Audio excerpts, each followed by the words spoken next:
Thermodynamics کے قوانین عام مادے کو دیکھ کر اخذ کیے گئے تھے، لیکن بعد میں یہ پتا چلا کہ اس کا اطلاق تابکاری پر بھی ہو سکتا ہے۔ تابکاری جو ایٹموں سے خارج ہوتی ہے، جسے ہم برقی مقناطیسی لہریں کہتے ہیں، اس سے ہم نے بہت کچھ سیکھا ہے۔ فزکس کی بنیادیں اس پر استوار کی گئیں۔ کوانٹم میکینکس کی ابتدا یہاں سے شروع ہوئی، اور اس لیکچر میں ہم یہ جاننے کی کوشش کریں گے کہ تھرموڈائنامکس کے قوانین کا اطلاق برقی مقناطیسی لہروں پر کیسے ہوتا ہے۔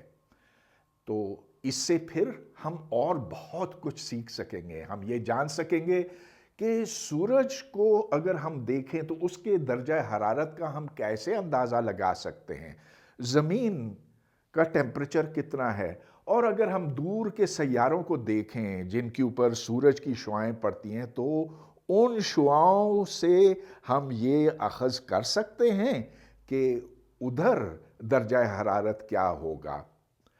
اور تو اور ہم تھرموڈائنامکس کے قانون کا اطلاق پوری کائنات پر بھی کریں گے، اور یوں جانیں گے کہ بگ بینگ میں کتنی حقیقت ہے، اور یہ کہ جب کائنات بنی اور اس کے بعد یہ پھیلتی چلی گئی تو یہ کس رفتار پر ٹھنڈی ہوئی۔ یہ سب کچھ ہم تھرموڈائنامکس کے دوسرے قانون کے اطلاق سے کر سکیں گے۔ پہلا اور دوسرا یہ دونوں اس کے لیے ضروری ہوں گے، تو انتہائی دلچسپ معاملات ہیں۔ اس کی ابتدا ہم بلیک باڈی ریڈیشن کے ساتھ کریں گے، یعنی کہ وہ شعاعیں، وہ برقی مقناطیسی لہریں جو ایک سیاہ جسم سے نکلتی ہیں اور پھر پھیلتی چلی جاتی ہیں۔ ایک مکمل سیاہ جسم یا مثالی سیاہ جسم وہ ہے جس کے اوپر اگر کوئی روشنی یا تابکاری پھینکی جائے تو وہ اسے مکمل طور پر جذب کر لیتا ہے، یعنی کہ جتنی اس کے اوپر تابکاری آتی ہے اس میں سے کوئی حصہ بھی واپس منعکس نہیں ہوتا۔ تو مثال کے طور پر اگر یہ کوئی جسم ہے جس کے اندر ہم نے یہ حصہ خالی کیا ہوا ہے، ادھر ایک چھوٹا سا چھید ہم نے بنایا ہے اور یہاں پر ایک شعاع آتی ہے، یہ شعاع جب ادھر لگتی ہے اس سے منعکس ہوتی ہے، لیکن اس کی شدت میں کمی آتی ہے، اور جتنی دفعہ یہ ادھر ٹکرائے گی تو اس کی شدت اور کم ہوتی چلی جائے گی، اور آپ یہ دیکھتے ہیں کہ جب یہاں پر پہنچتی ہے تو اس کی شدت خاصی کم ہو گئی ہے، اور ٹکراتے ٹکراتے پھر اس کی شدت بالکل ہی ختم ہو جائے گی، یعنی کہ یہ شعاع مکمل طور پر اس کے اندر جذب ہو گئی اور کوئی شعاع اس میں سے باہر نہ نکلی، کوئی توانائی باہر نہ نکل پائی۔ میں نے اس کو مثالی اس لیے کہا کہ یہ ممکن ہی نہیں کہ کوئی جسم تمام فریکوینسیز کو جذب کر سکے۔ ہر فریکوینسی، یا یہ کہہ لیجئے کہ ہر ویو لینتھ پر جتنی توانائی جذب ہوتی ہے اور جتنی واپس ہوتی ہے وہ مختلف ہو سکتی ہے۔ تو مثال کے طور پر یہاں سورج کی روشنی اس منشور کے اندر داخل ہوتی ہے، منشور ان کو الگ الگ رنگوں میں تقسیم کر دیتا ہے، یہاں سرخ ہے، ادھر نارنجی رنگ ہے، اور ہوتے ہوتے نیلا ہے، اور پھر گہرا نیلا۔ ان سب کی مختلف فریکوینسیز ہیں یا مختلف ویو لینتھس ہیں۔ تو سرخ رنگ 610 سے لے کر 800 نینو میٹرز تک کا ہے۔ اب فرض کیجئے کہ ہم ان مختلف رنگوں کو کسی شیشے یا کسی دوسری شے میں سے گزارتے ہیں جو اسے جذب کرے گا۔ تو مثال کے طور پر اگر سرخ رنگ کی روشنی اس کے اوپر ڈالی جائے تو اس کا اتنا حصہ باہر نکلے گا۔ سبز رنگ کی روشنی ہو تو پھر وہ تناسب زیادہ ہوگا، لیکن اگر ہم اس رنگ کی طرف جائیں تو پھر یہاں سے کم روشنی برآمد ہوگی۔ ظاہر ہے کہ یہ خود ساختہ مثال ہے، لیکن سوال یہ پیدا ہوتا ہے کہ جب کوئی روشنی آتی ہے تو اس کا کچھ حصہ جذب کیوں ہوتا ہے اور کچھ حصہ باہر کیوں نکل پاتا ہے، اور اس کا انحصار کس بات کے اوپر ہے؟